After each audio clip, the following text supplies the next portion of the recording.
Last season on Lawful Stupid. Darling. You come to find out that the Cradle of Time is missing. She goes to the Time Temple. Leaning against the pedestal is that Time Lord, breathing heavily, wounded. I have a proposition for you. Alright, I'll hear you out. I want you to take my powers and eventually take my place. Find Cassiel, restore him, or we're all doomed. I guess I'll do that. You make the conclusion that Cassiel is not on Goron. You hunt down another door. It wasn't destroyed. Do you open it and go through? Yes. Carter's Fawn looks at you. He points to a door and he says, "Go get Cassiel. Save him." She'll nod her head. You turn and you open the door back to Goron. Carter's Fawn vanishes. And that's where it all fades to black. The scene opens up. In the heart of the vast city of ships known as the Menagerie. In one hand, he holds his staff. In the other, he holds the Cradle of Time. The Grand Magus becomes a beacon of light, channeling the Cradle's clockwork energies. A flash of green, a flash of blue fill the air. The Grand Magus watches as time begins its slow and arduous retreat.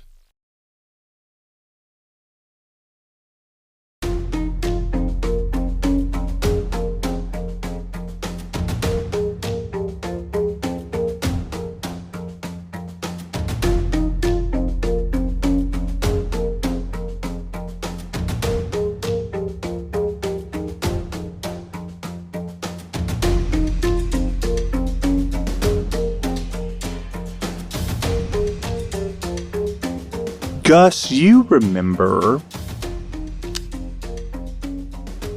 that you are in the Wizard's Tower, the Grand Magus's Tower, and you were sleeping on what to do with the Cradle of Time. When you exit your digs in the Grand Magus's Tower and go into the library. A hammock in the kitchen, I'm sure. Yep. And you go into the library and you find Darling. And Darling explains to you that the Grand Magus and Declan are nowhere to be found. And Paul Barrow is in a coma in his room and is several decades older.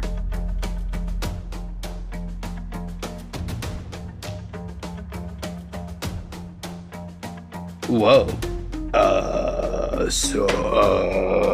Okay, well, probably the only thing that could fix him is gone now. Because our dad and the Grand Magus ran off with the Cradle of Time.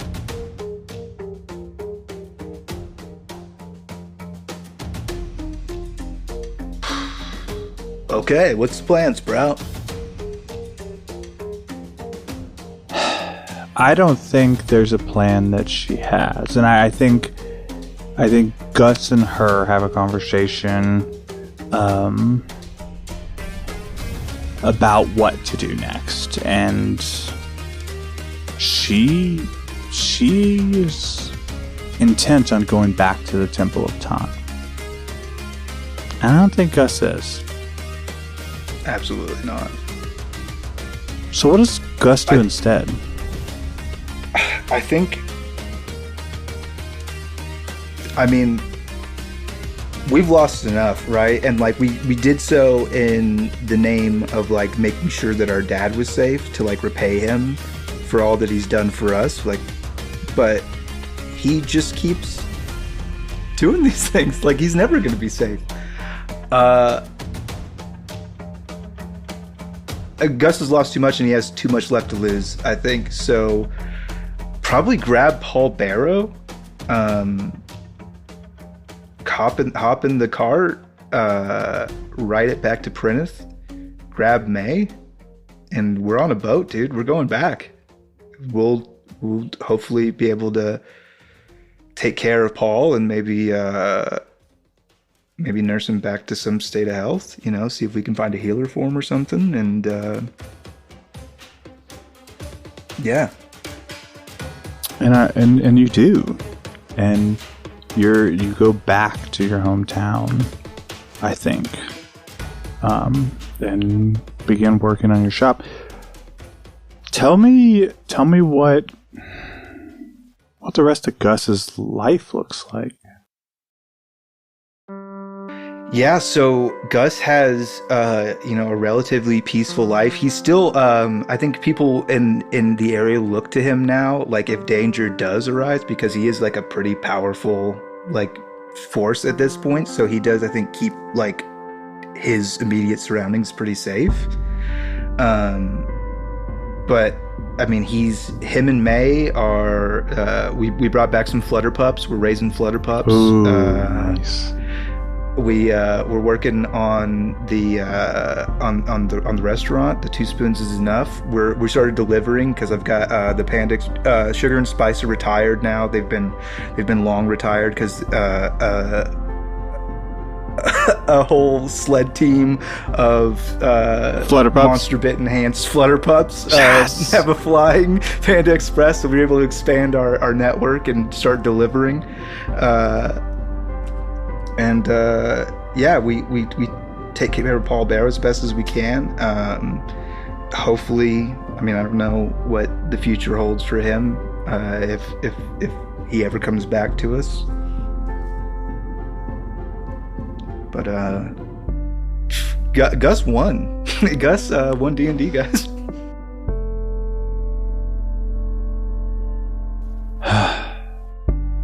After the struggle and the fight and the emotional turmoil that Gus has endured over these past few months, for a year, really,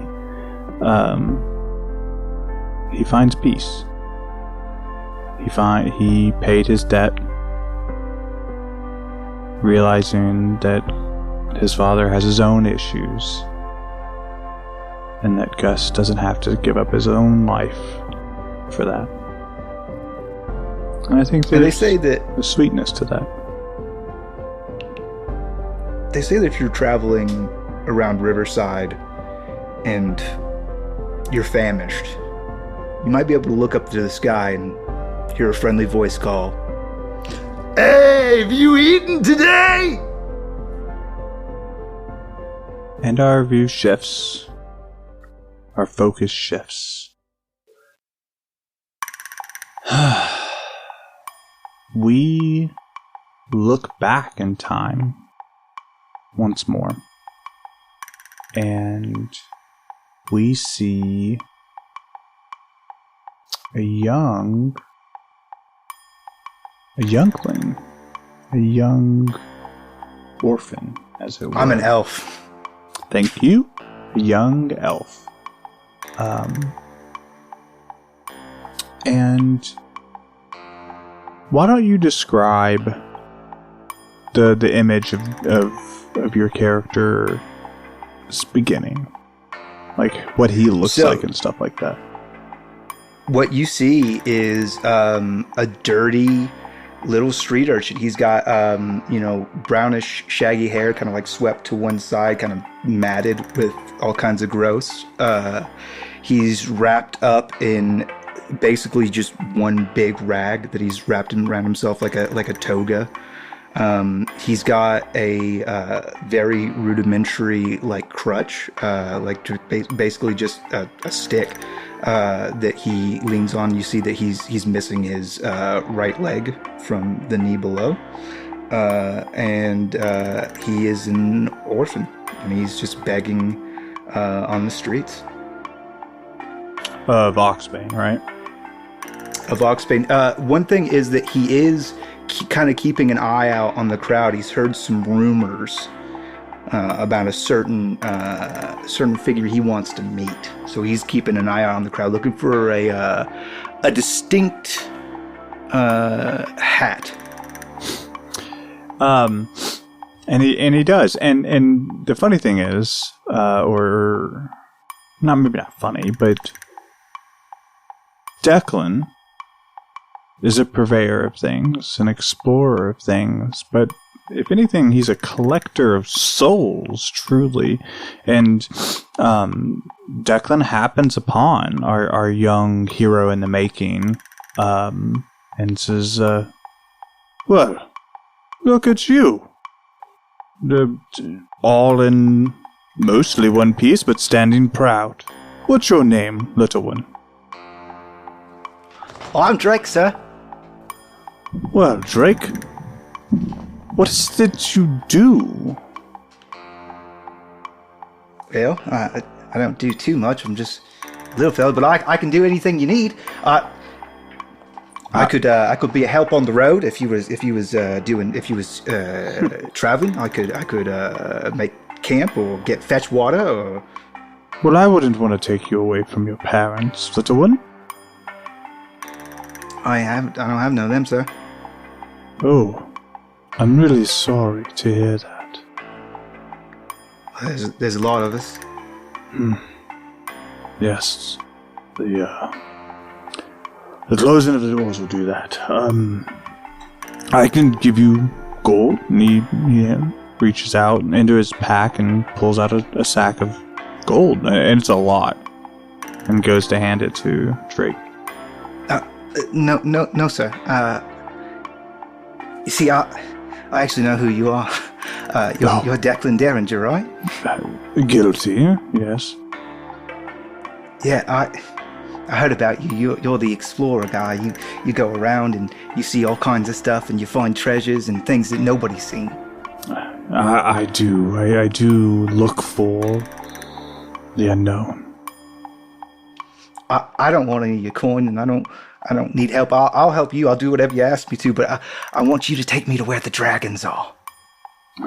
He ponders for a moment and says, That's a very dangerous place.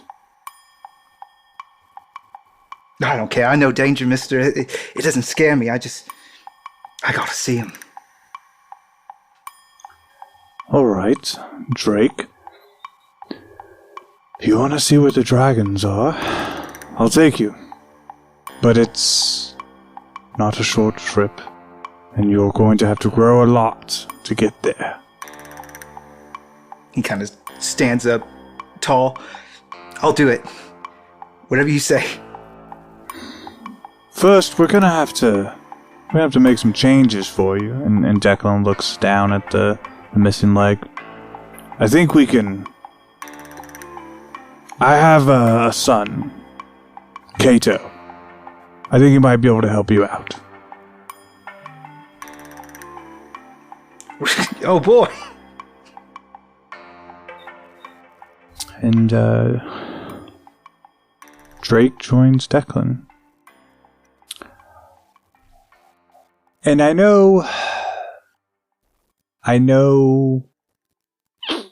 where you want the next piece to go, but why don't you do a montage or describe what you're looking for between Drake the orphan and, Drake the man. Yeah, I think we see a young, restless boy. He's going through the Derringer estate. He's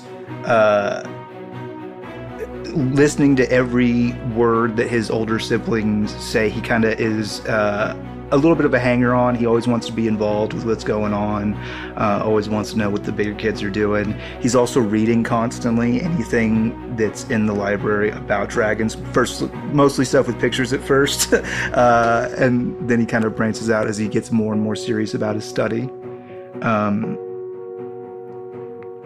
A big lover of animals, so I think he spends a lot of time pestering Gus to turn into different shapes, so that he can get a look at animals that he hasn't seen before.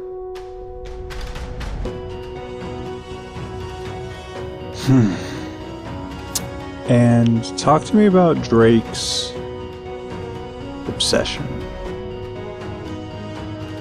It's dragons, man. Ever since he was there in Oxbane. He was there the night that Fendel took to the skies as this silvery terror and just destroyed all of these fiends that had taken his parents, his leg, his life, his hope, his future. And then he just saw them laid low by this amazing bestial force of nature. And ever since then, he hasn't been able, every time he closes his eyes, it's just dragons flying around. I think there's a moment for Drake as he approaches adulthood or his teenage years where Declan is embarking on another adventure, and Drake is there at his heels again, begging to be taken where the dragons are. Come on, Declan. We've been through this so many times. How long am I going to have to wait? Drake, you're not even a man yet. If I take you where the dragons are now, you'll either be eaten or you're just going to jump on one and fly away. That is the best case scenario, yes. Yeah, but I just don't think you're ready yet. And I did promise you I would take you there eventually. But give it time. You have a long life ahead of you. All right. He ruffles your hair a little bit and says, I'll be back. And when I come back, we can talk about this further. Keep up with your studies and your training. Yeah, I will. And Declan departs for his next great adventure. What does Drake do? Drake is tired of waiting. Drake is getting into his teenage years. He's starting to doubt the ineffable authority of his parents, of his father, Declan. And he did recently see his older sister, Darling, give him a big fat middle finger and dip out on her own. So I think what he's going to do is he's going to bail. He's going to dip. He's going to seek out the one person that has carried on Findel's legacy, and that's Christoph Shindo, baby. Where does he start? That's a good question. I think he starts in Oxbane. I think he would be able to maybe track down... Is Carter Swan still around? He's a guardian now. I don't know if he's still hanging out in Oxbane. He's trying to find people that would know Christoph. So I think you do start in Oxbane, but I think that very quickly gets you to Uri. Yeah. Much bigger city. And I think through your search, and it takes him a while to go from Oxbane to go through Uri, but I think eventually he stumbles across an old friend. Not for Drake, but an old friend of ours, Wendy Starspray. And I think, she's older now and a little more calm, and she says, I'm sorry, you're looking for Christoph Shindo? As in the Guardian? Yes, ma'am, the Silver Serpent himself, that's who I'm looking for. Why? Because I need to thank him. One, well, I want to thank Findle, but he's not around anymore, and so that's the next best I can do. But also because I have some questions for him about dragons. He's not really the social type these days, but let me see what I can do about getting a message out. I happen to know someone he's very close with. And I think... Thank you, miss. Thank you so much. I think Drake has to wait for almost a month and a half, 2 months in Uri. And each time going to Wendy, hey, what do we know? And each time is, have patience. The message is sent. he will come. And I think you're doing odd jobs around in one of the inns in Uri to pay for your food and your board and stuff like that. Yeah, I think it's probably a combination of odd jobs, going back to begging, and then like sneaking out of Uri to hunt game when he gets desperate. I think one day you're like mucking the stalls of the inn, and you're just fucking filthy, right? And you are fucking hot, and it stinks.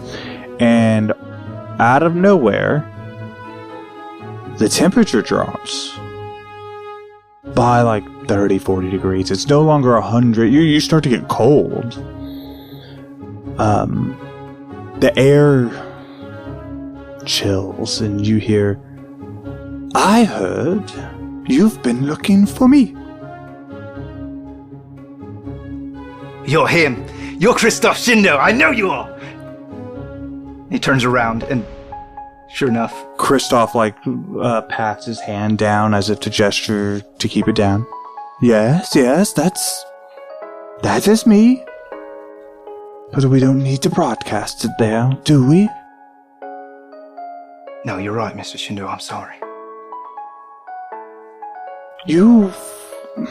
I'm not an easy tiefling to get a hold of. But you've been the right ears. What can I do for you, little one? First off, Mr. Shindo, I wanted to express my gratitude. You see, I was in Oxbane the day that Findle, he came through as this great dragon, and he just killed all these fiends, and those are the fiends what took a lot from me. It took a lot from everyone. I never got to thank him, Findle, but I know that you kind of inherited his legacy a little bit, so I want to tell you thank you. So thank you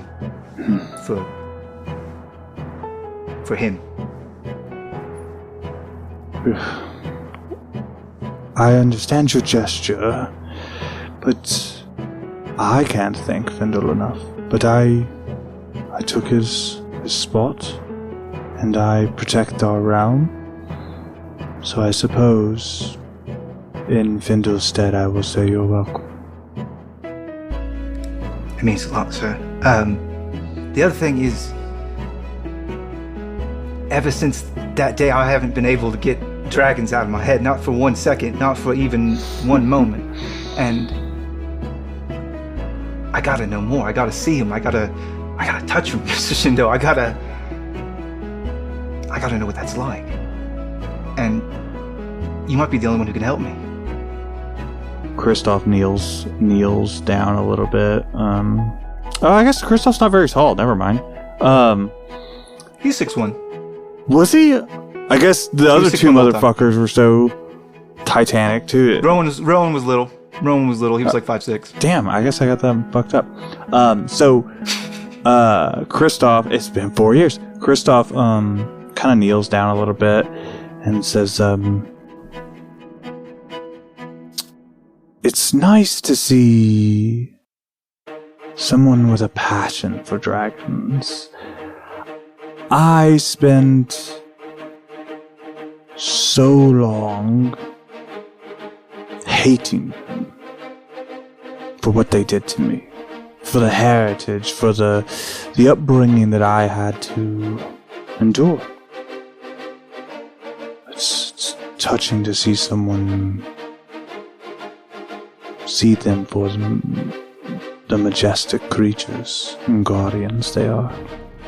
And Christoph snaps off his mask and reveals his face. And it should be said that Christoph, who was a very handsome man, and still is, there are scars below his eyes. And while Drake doesn't understand that, it is from prolonged use of the artifacts in his travels.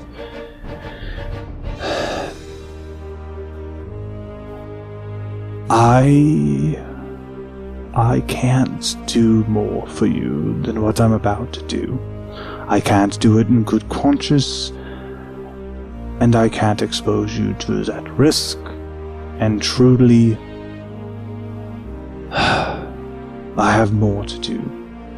But what I can do, and he holds his mask in his hand, the same mask that had protected him from the fiends, from crooked people in Oxbane, the same mask that was a symbol of hope in Yuri. And he hands it to Drake and says, maybe you can carry on where I left off someday. He takes it in like small, trembling hands, kind of looking at it with reverence. Thank you, Mr. Shin. I'm gonna meet the dragons one day, and when I do, I'll be wearing this mask, and I'll tell them all about you. Yeah, well, thank you. It's about time I stopped wearing that thing. Everyone knows who I am, anyways.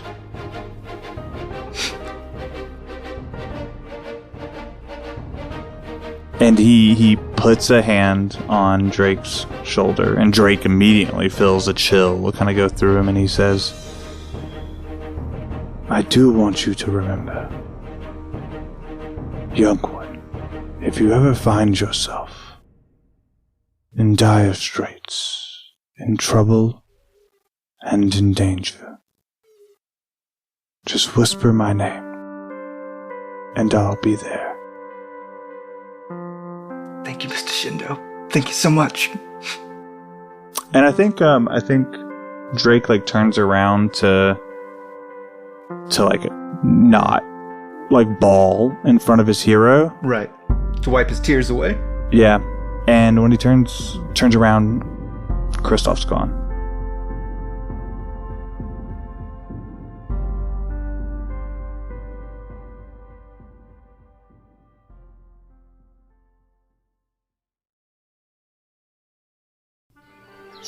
Every RPG player knows that the scariest final boss isn't Tiamat, Vecna, or Orcus.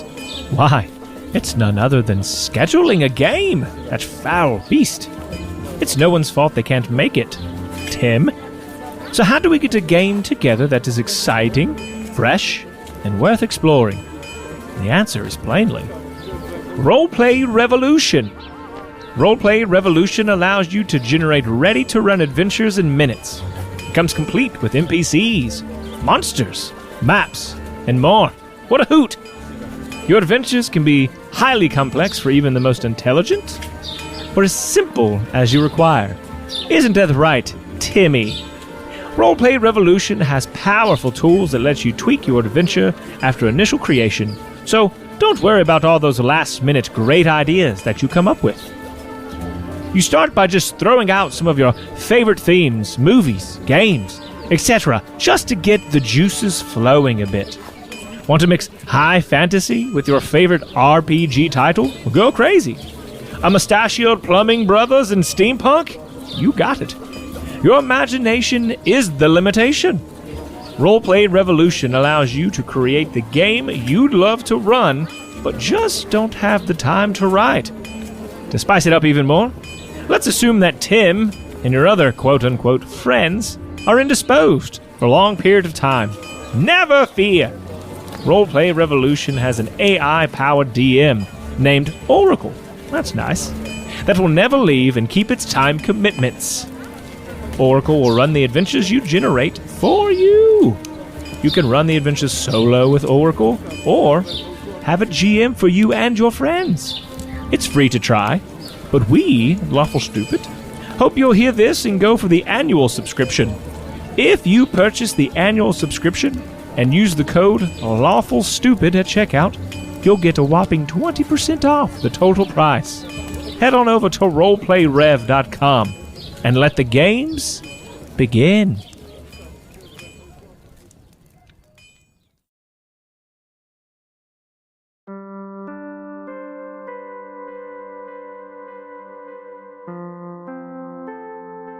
What does Drake do next?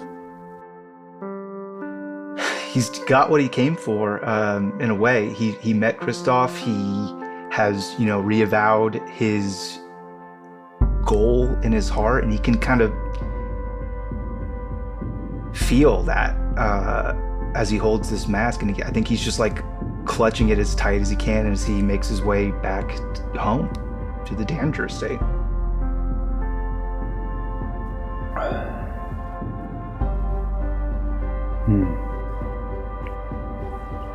And tell me what happens that first night.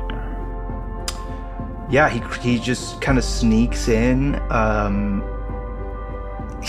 Kato's standing in a inactive state in the hallway, so he's got to like sneak past him.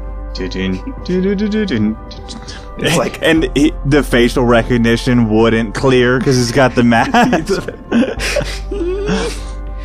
And he just makes it back to his bedroom. And he curls up that night, clutching this silver mask, and he dreams like he always does of dragons. But when he wakes up, something's a little different. Is it? Something's a little special. Where he fell asleep clutching this silvery mask, instead, he feels something moving, and there is a small, copper-colored, stout, toadish dragonling in his arms. What does Drake name this dragonling? The most noble and fitting name that could ever be given to his dragon companion, which is Glorp.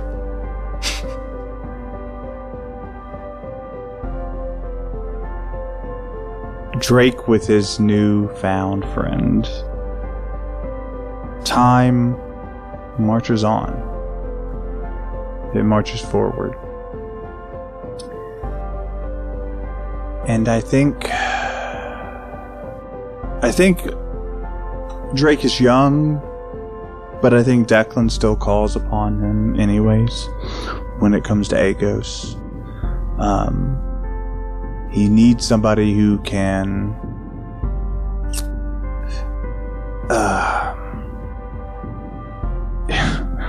not who can. He needs somebody who wants to learn about the dragons that the Geoswam worship. And I think it takes time, but Drake makes his way to Agos. Tell me what that journey looks like for Drake, like what he's going through as he's making his way to Agos and then to the Geoswam itself. Yeah, so this is a few years in the future. This is like a 19-year-old Drake and Quarp.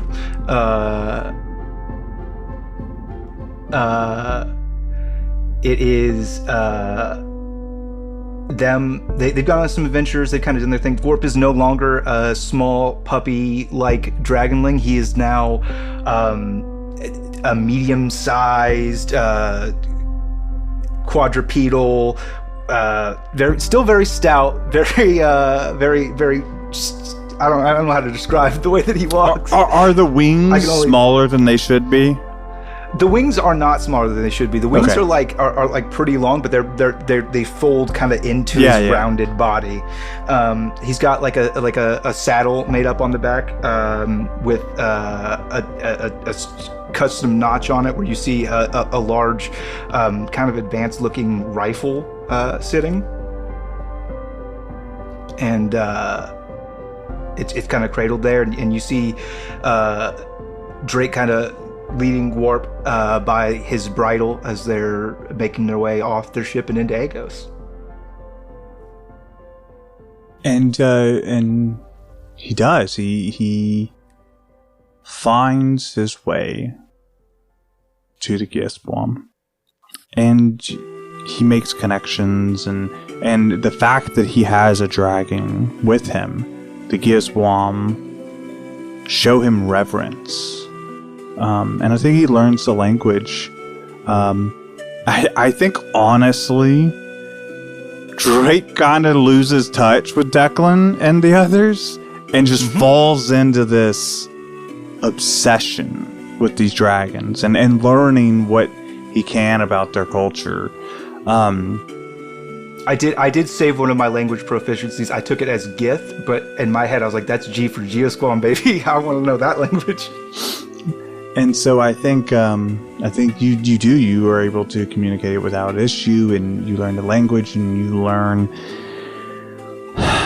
their whole belief system, and it is through this effort that Drake learns that the Geosquam, they worship 6 dragons, and these 6 dragons make up the elements of the world, and they always refer to them as otherworldly.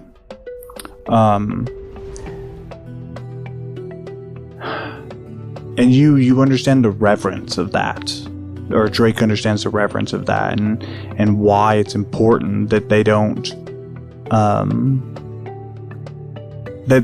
use the portal to go into the other worlds.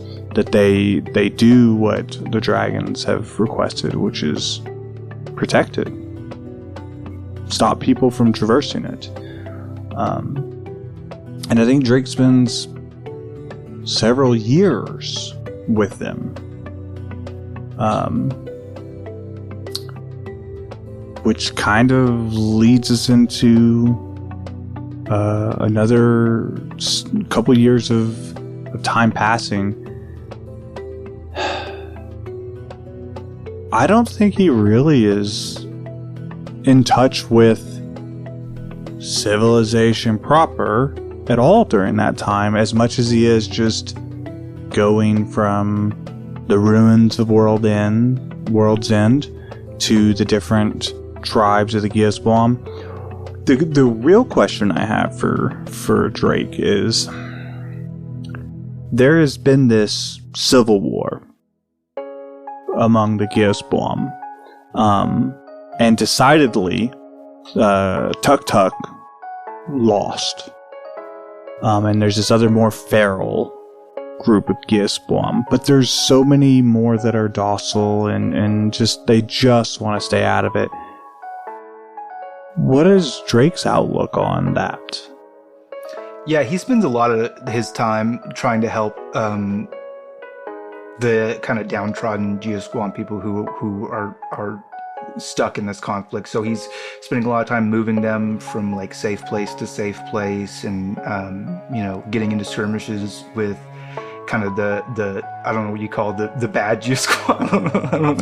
I just call them feral. The ferals. And I think that they start to look mostly towards Gorp and less towards Drake, but they start to look towards them as a unit, as kind of like a guardian. This dragon that's protecting them. The guardian of the Geosquam.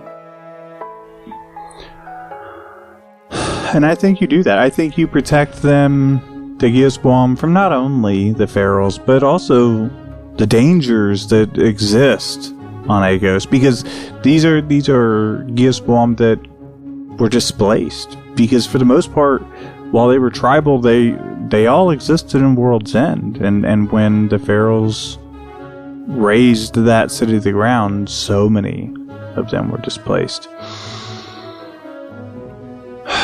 And time passes as time does, and I think there's a time where Drake and Gorp are eating, maybe over a campfire, just taking care of things, and a familiar figure approaches your campfire, and she says, would it be okay if I just had a seat next to you? And you would know by the voice that it's your older sister, Darling. Well, of course, darling. Come on and have a seat. You've grown quite a bit.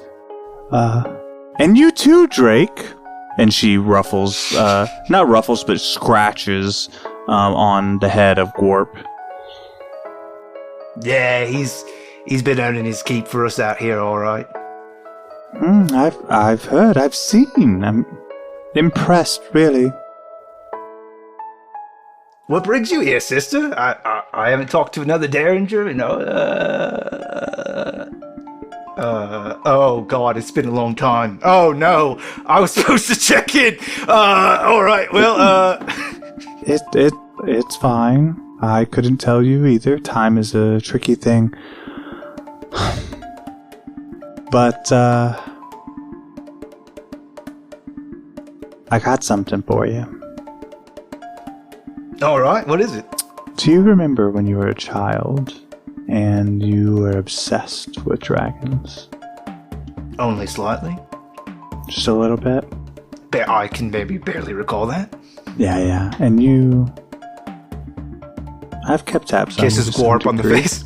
Yeah. Give daddy kisses. And you seem rather obsessed with the, we'll say religion of the Chaospawn and the dragon. I've learned a lot, actually. How would you like to meet him? Oh, bury the lead, why don't you, sister? What are we waiting for? He's gonna hop on Gorp's saddle and be like, let's go! Okay. Gorp, we're gonna have to do something weird. We're gonna have to go through a portal. But there's gonna be more dragons where we're going. Yeah. I missed you, Gorp. Drake? There's no one better for this. Come on. Let's go! And, Darling leads Drake and Gorp to the doors. And together, you cross the threshold into the corridors. And our story comes to an end. Our meeting of Drake fades to black.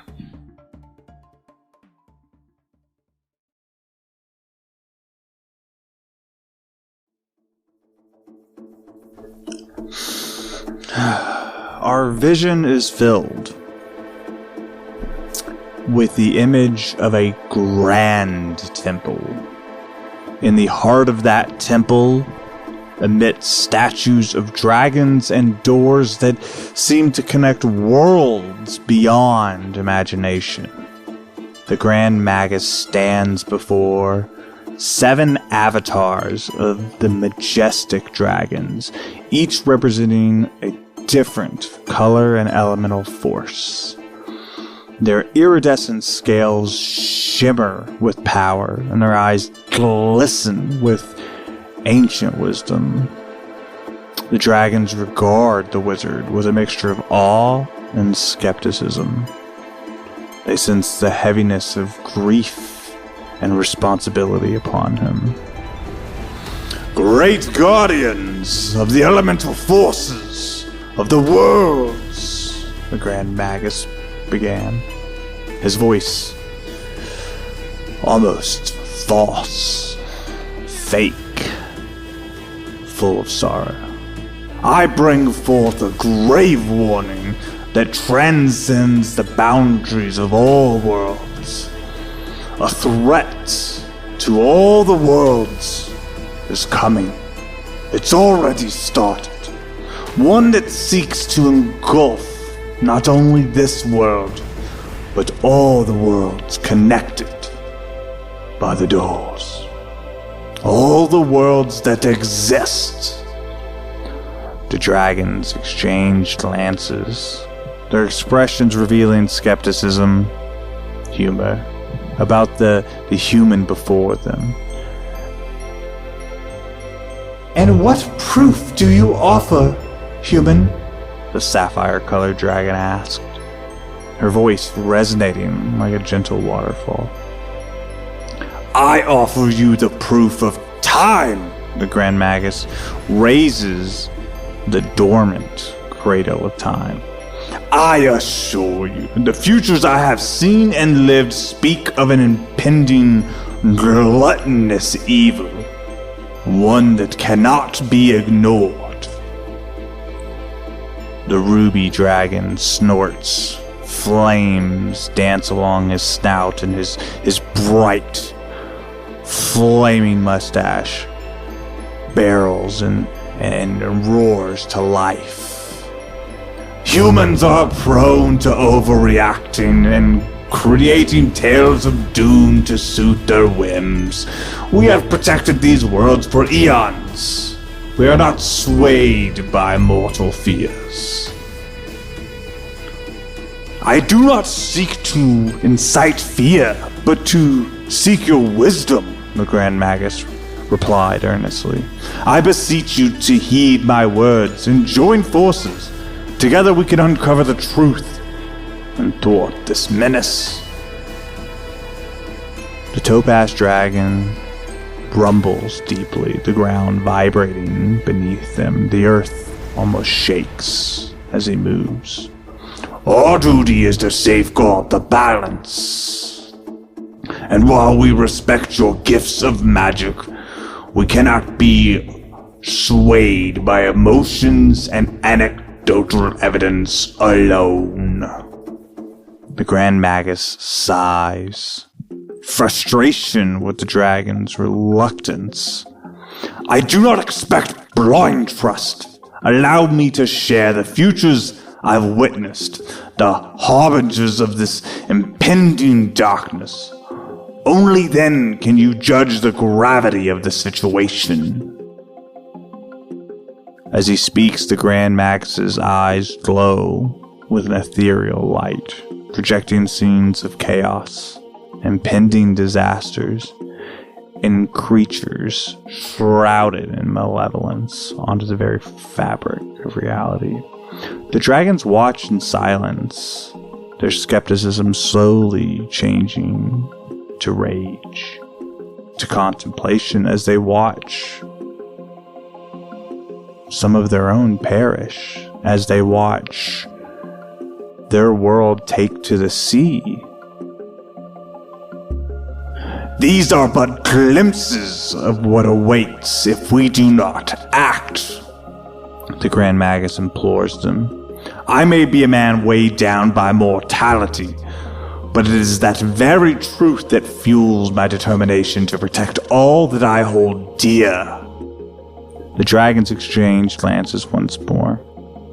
The weight of the moment palpable, the tension. We shall deliberate on your words. The aquamarine dragon speaks, their voice carrying like a gentle breeze. The Grand Magus nodded, gratitude flickering in his eyes. Time is of the essence. Together we can face this threat head on, for it knows no boundaries and seeks to extinguish all that we hold sacred. As the dragons retreat to consider the gravity of the Grand Magus's words, he stands alone, hoping that his plea would bridge the divide between the wisdom of ancient beings and the heart of a mortal man. In this moment of uncertainty, the fate of all worlds sway in the wind.